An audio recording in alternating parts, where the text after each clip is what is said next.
फीडमध्ये आली असेल ना, सो यू आर लकी. कारण की या व्हिडिओला मी कुठलेही हॅशटॅग लावले नाहीयेत. आणि तुमचे लाईफमधले कदाचित 1% किंवा 10%, 30% कितीही पर्सेंट तुम्ही म्हणा तुमच्या आयुष्यामधले प्रॉब्लेम संपल्यासारखे तुम्हाला वाटेल. आयुष्यामध्ये आपल्याला भरपूर काही करायचं असतं. आपल्या भरपूर साऱ्या गोष्टी आपल्याला फुलफिल करायच्या असतात. बट सिच्युएशन अशा कधी-कधी घडतात ज्या टाईमला असं वाटते की आपला मोठा आधार निघून गेलाय ते म्हणजे वडील. आणि ती सिच्युएशन खूप क्रिटिकल राहते आपल्या आयुष्यामध्ये. खूप डिप्रेशन, फ्रस्ट्रेशन, ओव्हर थिंकिंग लाईफमध्ये एंटर होतात. आणि कठीण जातं पुढं आयुष्य घडवणं.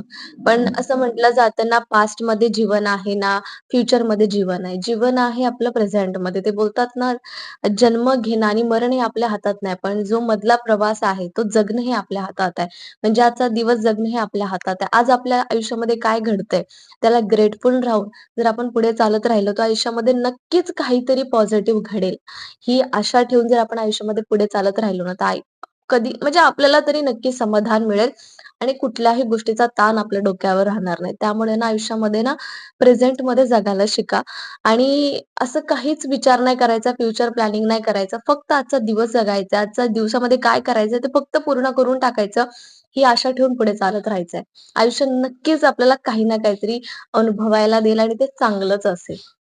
ट्राय करून नक्की बघा आणि कमेंट्समध्ये नक्की सांगा, की तुम्ही काय असा एक्सपिरियन्स घेताय किंवा घेतलाय आयुष्यामध्ये, ज्या दिवशी तुम्ही प्रेझेंटमध्ये जगायला शिकलात आणि तो आनंद तुम्ही नक्की मला सांगू शकता, शेअर करू शकता सगळ्यांसोबत. थँक